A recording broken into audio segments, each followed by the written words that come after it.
It's just so much like a felony could do to like, negatively affect your life, and I just didn't want that for myself. Welcome to New Thinking from the Center for Court Innovation. I'm Matt Watkins. Maybe you've seen the graphic from the Sentencing Project. It shows that at the current pace of reform, it will be 60 years before the U.S. prison population is even cut in half. A major reason for this is many reforms exclude people with more serious charges, even though these are the same people most likely to be incarcerated and to be in the most need of the programs and treatment reform can bring. That's the problem of the comfort zone in the title of today's episode. But there is work going on to expand that comfort zone. A new felony court in Manhattan that we're a partner to at the Center for Court Innovation is devoted exclusively to offering alternatives to incarceration, ATIs, to people facing more serious charges, including violent ones. No charges excluded, and it's among the first all-purpose felony alternative courts in the country. The court's work is taking place in the midst of a humanitarian crisis at New York City's Rikers Island jails. As the deaths there mount, it's clear every tool that can spare people from incarceration right now should be put to use. The felony ATI court is one of those tools, and jurisdictions across the country are watching closely right now to see if it's one they should be using. A question of this episode, then, is can a treatment-first approach for felonies be brought to scale, and can it be done inside of the same system responsible for mass incarceration in the first place?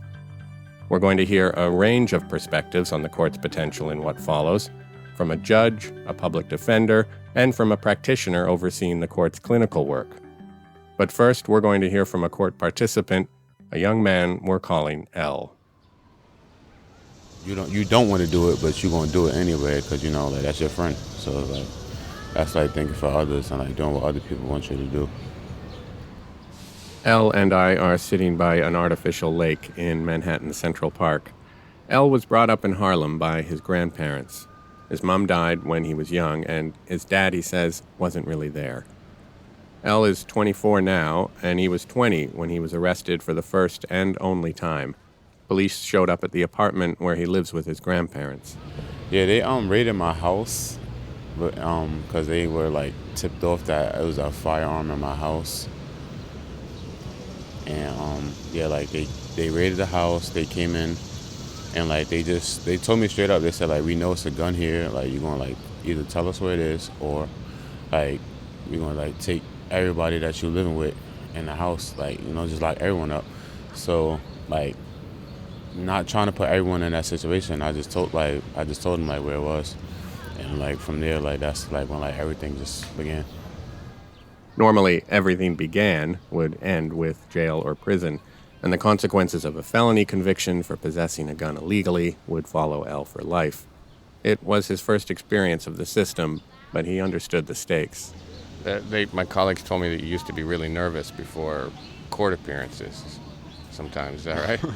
Yeah, because like I never really got in trouble, so like yeah, I used to actually like vomit before I go to court, like because like I used to be so nervous, and like it was just that anxiety building up, like going like to court. This might be a dumb question, but why do you think what was making you so nervous? Honestly, because like I'm a black man, and like I know the system is not set up for like people of color, so like I just didn't think like it was gonna play in my favor, like no matter what, like my attorney was telling me, or like no matter what, like what I was doing to like keep myself out of that. I just didn't like really believe it was gonna work out for me, but it actually did. So I'm just grateful that it did. Thanks in part to his lawyer, Elle entered the felony alternative to incarceration program. It meant pleading guilty and accepting an 18-month mandate of treatment and services. But if he completed it, there'd be no jail time and no felony conviction. But yeah, great. Now, should I call you Judge Bybin? I'm just a civilian. Sure. Yeah. To find out more about the program, I spoke with Administrative Judge Ellen Bybin. She presides over the specialized court. Now, a couple of notes. Insiders in New York often refer to a court as a part, and a disposition refers to how a case was resolved. A number of partners, including the Manhattan District Attorney's Office, were central to getting the new court up and running. I started by asking Judge Bybin why it was work she wanted to help lead. I did see that there was a need to create an infrastructure, a real infrastructure, and to model it on some of the great work of our existing problem solving courts. And the difference between doing the ad hoc process that we were following on some of these dispositions, I mean, the difference is a world of difference. The purpose of this part, and I think one of the distinguishing features from other problem solving courts, is we're not charge specific. There's no charge that's necessarily qualifying and no charge that's necessarily disqualifying. I think one of the other special features of this part is it really tries to be very individualized in its approach, both to who should be or who is eligible, and then also for what then is the nature of the disposition. So you mentioned that there's no disqualifying charges for accessing this court. Now, that's not always the norm, right, with alternatives to incarceration, which tend to sometimes stop lower on the charge scale. And there's been a reticence, I think, about dealing with violence. Right. I think that's right. And I understand that that's an area where I think we've been fairly innovative. But I will say there's an important tension. If you have a situation, if there's a violent offense and if there are victims involved, I really try hard to be mindful of that. Even if you have an individual who you think really is better suited for non-incarceratory program, mandate. And that's, I think, why the violent offenses are difficult. I should note all of these dispositions, the mandate involves treatment and programming, but the mandates always also involve a mandate to stay out of trouble, no new arrests, to return to court. If they're not law abiding and following the mandate of the court, then they won't get the disposition, and they may very well face the alternative, which is often state incarceration. I don't know if we can, talk about job satisfaction, when it comes to being a judge, but how do you think being in charge of this court with its particular approach has changed the way you think about your role as a judge? Yeah, it's a great question. And it's one I think about once there is a disposition, and after a disposition, we remain very involved. It's fairly standard for me to have a direct colloquy with the participant. I typically ask them, how are you feeling? Are there any issues or concerns you want to raise?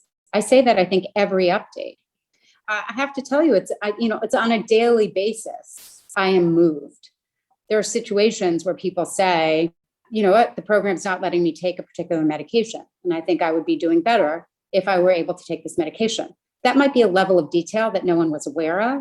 And, just hearing them advocate for themselves and of being a participant in that way and us being able to address that and problem solve, that's progress. It sounds very small, but it can be very effective.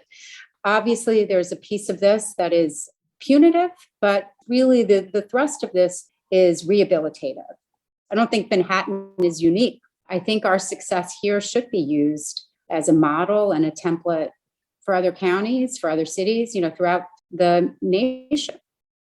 The idea of reducing the use of incarceration or, building alternatives to it is right there in the name of the court. We've certainly learned a lot more in recent years about the real harms of incarceration. We're seeing it in real time right now with the deaths that are happening on Rikers Island. I just wonder, for you as a judge being part of this court, how that's changing, if at all, your understanding of the role or the utility of incarceration.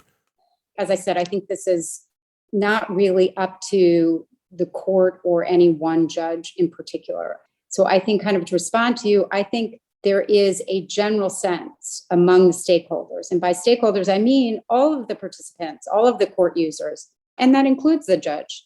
I think we all have recognized that there are needs for dispositions that go beyond incarceration. There's a wide spectrum there. I don't think I or anyone really has to say where they where they are on that spectrum. But I think there is fairly wide consensus that we've got an obligation to explore alternatives when they are appropriate.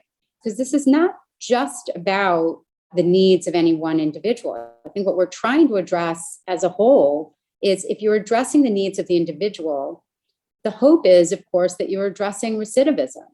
And that's ultimately a public safety issue, right? That goes to the needs and rights of the community.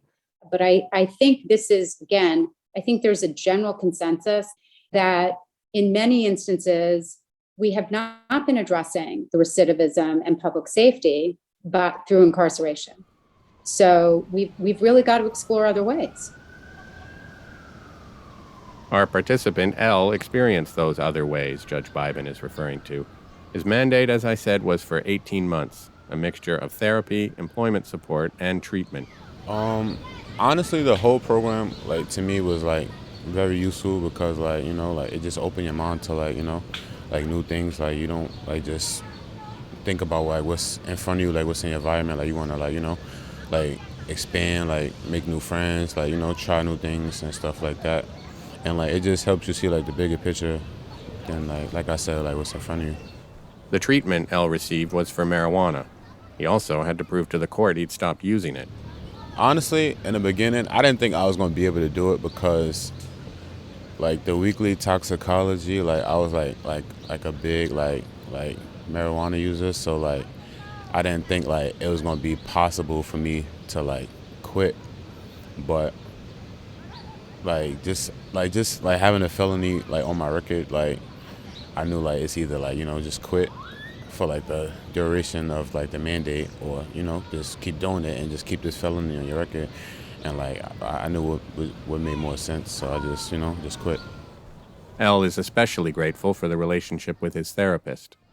Yeah, that was very helpful because, like, before, like, I never really, like, you know, wanted to, like, speak to people about, like, like, you know, what's going on in my life. So, like, you know, like, I, like, built that, you know, trust with my therapist, and, you know, like, I still talk to her to this day. So it's like, you know, like, she was really helpful, and, you know, like, it might take some time to, like, open up to people, but, like, you know, if you open up, like, speaking to people like you is gonna help you. So I think, like, people should, like, take advantage of that too. Before we hear the conclusion of L's story, let's get a couple more perspectives on the potential of offering these kinds of alternatives to people facing more serious charges. Should a program like this become the norm rather than the alternative? And even if it did, how transformative would that be? Tina Luongo is a public defender and the attorney in charge of the Legal Aid Society's criminal defense practice. And David Hayfitz is the project director for Manhattan Justice Opportunities. It's a program of the Center for Court Innovation and one of the partners to the Felony ATI Court. I began the conversation by asking Tina what the conditions at Rikers Island say about the urgency of any work that can keep people out of jail in New York City right now. And I need to say, in the time since we recorded this conversation, 2 more people have died in the custody of the jail system. That brings the total number of deaths this year up to 14. Here's Tina Luongo. I mean, it's a cry, right? Out of the 12 people who have died, all of them, right, have had either medical conditions, health conditions, or mental health struggles, or both. And then once in jail, no matter how much corrections health services and the doctors there try to keep services going, and right now that's impossible given the Department of Corrections staffing issues, the reality is it's not a therapeutic environment. And so this is a moment. It's a moment to sort of say, in the face of this crisis, we've failed for decades. And if we don't immediately put something in place, not only for the here and now, but as a pathway to the future that removes people from carceral settings like this and back into therapeutic sessions, environments, we will lose far more than just the 12 people. We will lose the moment of urgency to change. And so, David, what is the program doing, right now in response to this moment that Tina is talking about, this added urgency of keeping people from Rikers? Since the beginning of the pandemic, and definitely now, it's kind of an all hands on deck effort. If someone is in and the only thing that's separating them from coming out into the community and starting treatment or services is an assessment, we can do that assessment by video. We've been doing that since the start of the pandemic. If they're in Rikers, we can start an assessment there by video. We can continue it in the community. And I think even more importantly, we can find, even if a placement in for example, in a residential facility, a bed is not available at the moment, and that's holding up someone's release, we can find other services, other supports, other structure for them so they can go into the community pending that placement. And then, Tina, I was struck, there was a recent New York Times piece about President Biden and the administration weighing clemency for some of the people that were released into home confinement from federal prison under COVID, who are now facing a return to prison. And he said, President Biden, that his area of comfort when it came to clemency was nonviolent drug offenders. And that's a common and pretty small area of comfort. Now, this felony ATI program is trying to push into the more serious charges. But how has this small area of comfort, affected kind of criminal justice reform more broadly? I mean, it's not only at the federal level, but it's right here, right now. The mayor is not releasing people under his exclusive authority under Correction Law 6A to release people who are serving city sentences, by and large, low level, under this idea that somehow we have to screen people for public safety concerns. We have got to have this conversation that we must get to a place where we see that trauma, mental health issue, and sort of underlying mental health issues that are not addressed in community by services will bring somebody to the doors of the criminal legal system. And this idea that if we simply just keep people incarcerated, that we're doing the right thing by public safety. Reality is, people come home.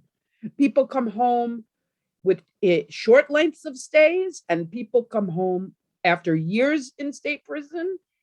And if we do not address the fact that we just have people come back to a community without, again, services, we've done nothing for real public safety, right? So it's talking points. When you hear our president, the DAs, the mayor talking about we have to make sure we're providing public safety, it's talking points because there's nothing behind the increase of services and funding to community-based therapeutic services. So, David, could you talk a little bit about just briefly about the broad outlines of the program in Manhattan? So the felony ATI program, it's really about an opportunity to figure out what's going on in somebody's life and what it is that brought them into contact with the justice system or led to their arrest, and then giving them the opportunity to engage in services that address those needs in their communities instead of having to go to prison or be on a long probation sentence. We provide support for them during their mandate. We're always checking in with them to see how they're doing. And we're also reporting back to the court on a regular basis to how progress is going, if there are any issues, if there are any problems coming up. And the parties will come together frequently when there is an issue, problem solve, to think about what could be, what other supports could be put in place. So it's not like if somebody misses one appointment with their therapist, they're booted out of the program and end up back in jail or something. No, not at all. That's built into the approach. And Judge Biden and Manhattan District Attorney's Office, to their credit, and Manhattan DA was instrumental in setting up this program. There really is baked into this an understanding that progress isn't going to always happen in a straight line. People may miss appointments. They may relapse. In extreme cases, they may be rearrested at some points. And that doesn't mean that you're kicked out of the program. It's really about, okay, this has happened. How do we support this person, try to get them back on track? And that really is part of, I think, what separates this. It's not punitive, it's really supportive.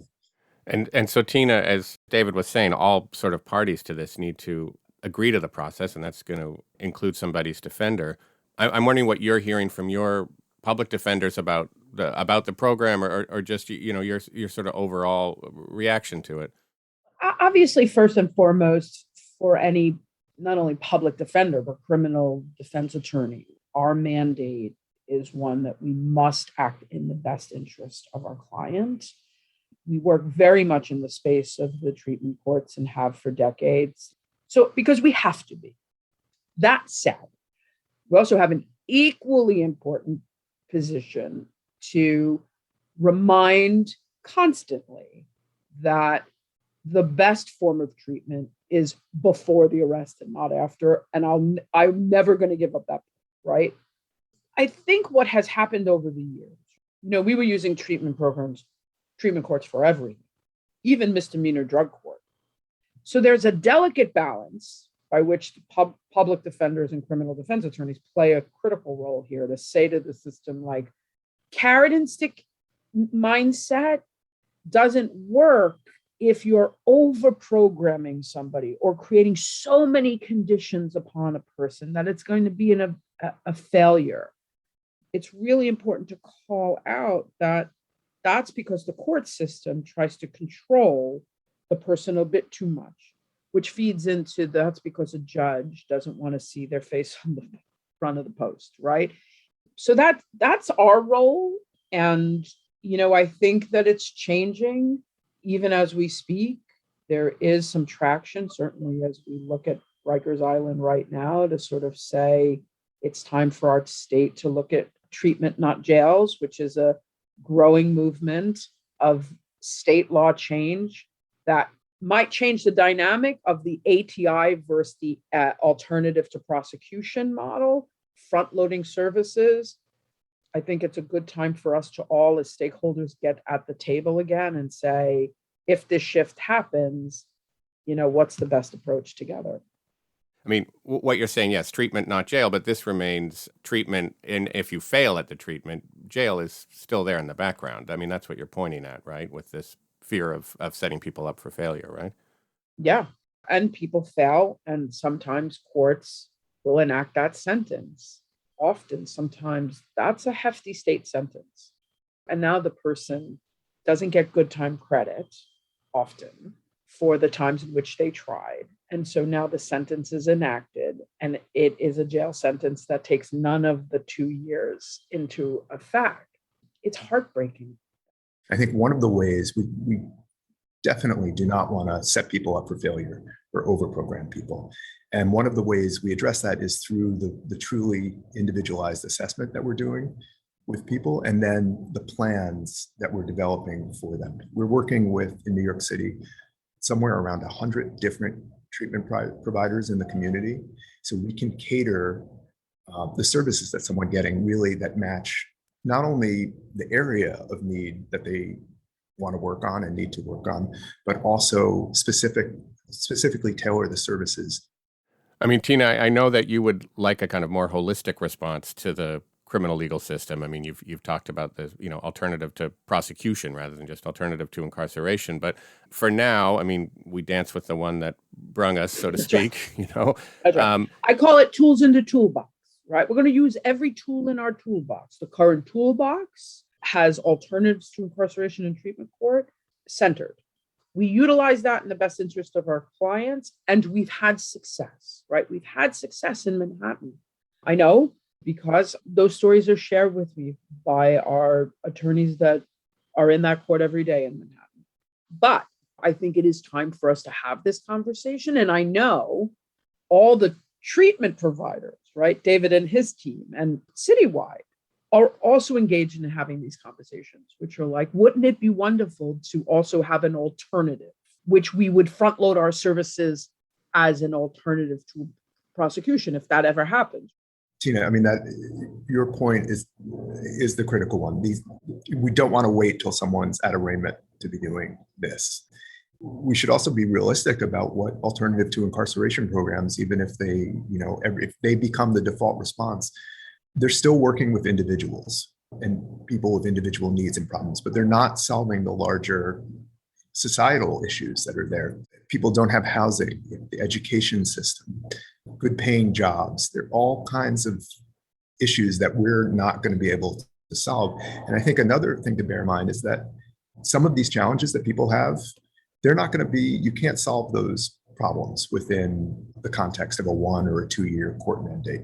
Someone may need treatment for years. So I think in this moment that we have with them, we want to make as much progress as we can and really help them to set them up for living a healthy life in their community that is beneficial to them and is something that they really want.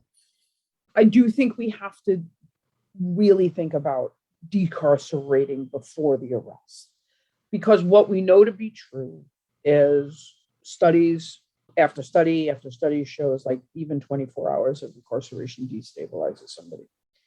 And that people who are incarcerated with mental health, length of stay could be upwards of 5 times longer because of the critical importance and how long it takes to restabilize somebody, to housing, right? David said it, like you're trying to put somebody back into community. Well, they might have lost everything or they didn't have it in the first place.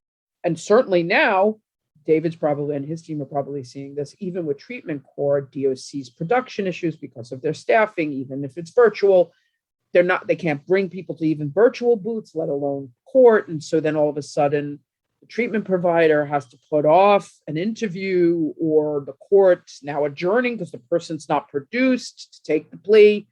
So their even lengths of stay are getting longer for the exact population that should absolutely not be at Rikers right now. So while we're talking about expanding, we have to counter that with moving it up, not actually having anybody step into Rikers in the first place.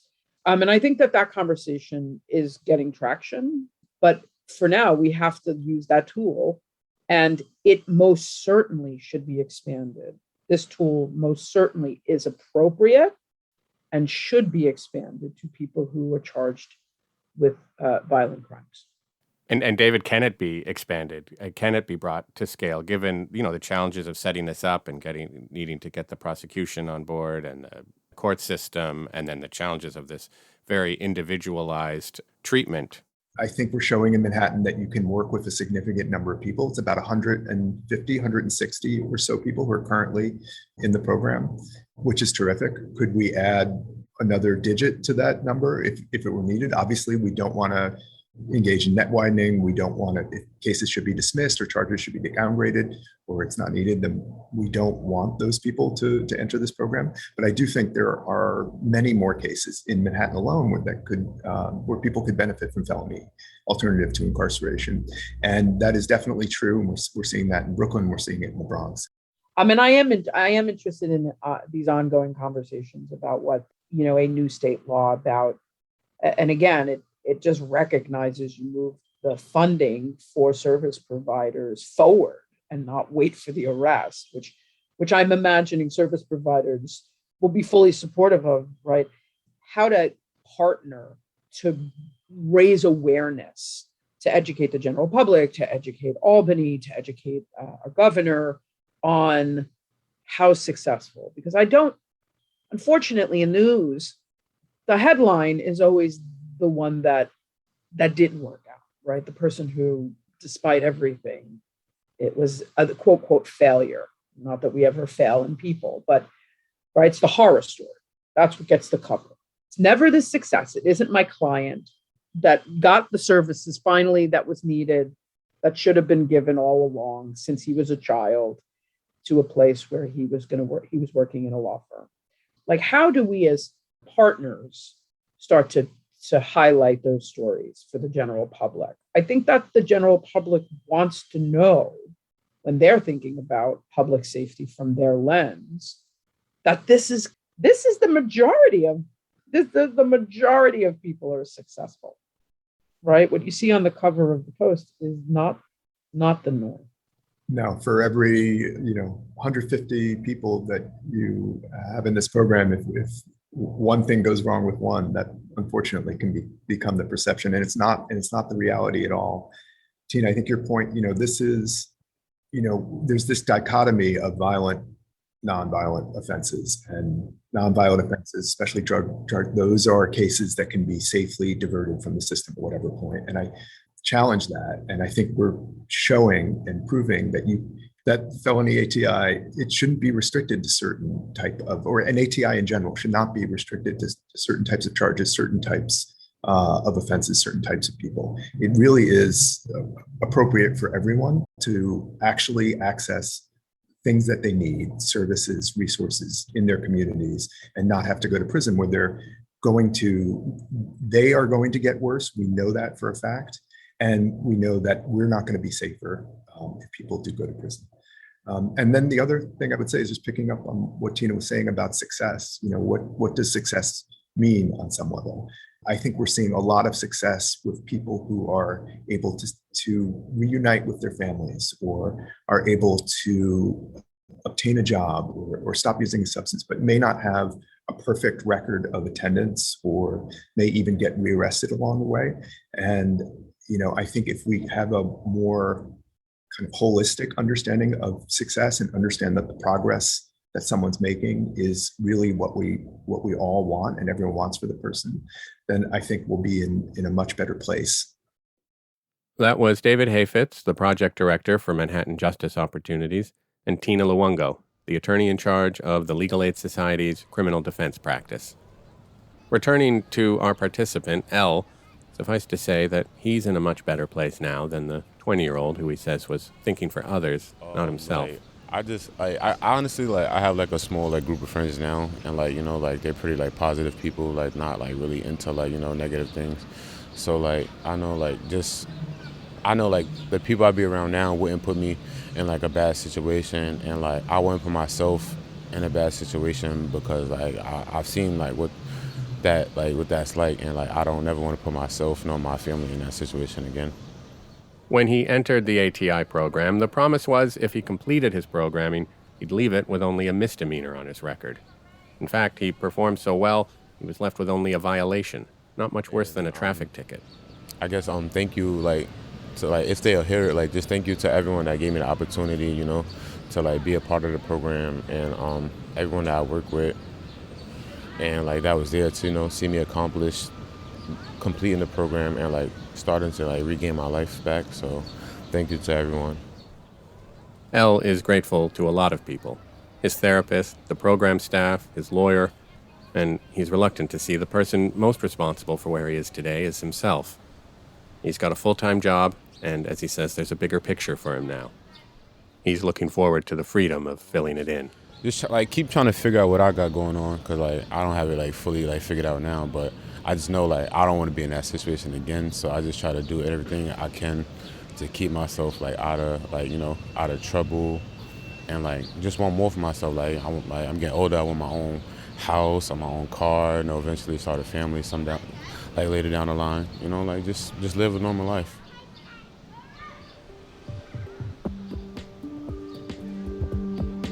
That was a profile of the felony alternative to incarceration work going on right now at the Center for Court Innovation, and I want to thank all of the voices you heard. First and foremost, our participant, L, for agreeing to share his story. Then Administrative Judge Ellen Bybin, Legal Aid's Tina Luongo, and Manhattan Justice Opportunities' David Hayfitz. For more information about anything you heard in this episode, click the link in your show notes or go to courtinnovation.org/newthinking. For help with this episode, my thanks to Shireen Crawford, Elise Brown, David Hayfitz, and Julie Rendelman. Today's show was edited and produced by me. Emma Dayton is our VP of Outreach. Samia Amin Mia is our Director of Design. Our music is by Michael Aaron at quivernyc.com, and our show's founder is Rob Wolf. This has been New Thinking from the Center for Court Innovation. I'm Matt Watkins. Thanks for listening.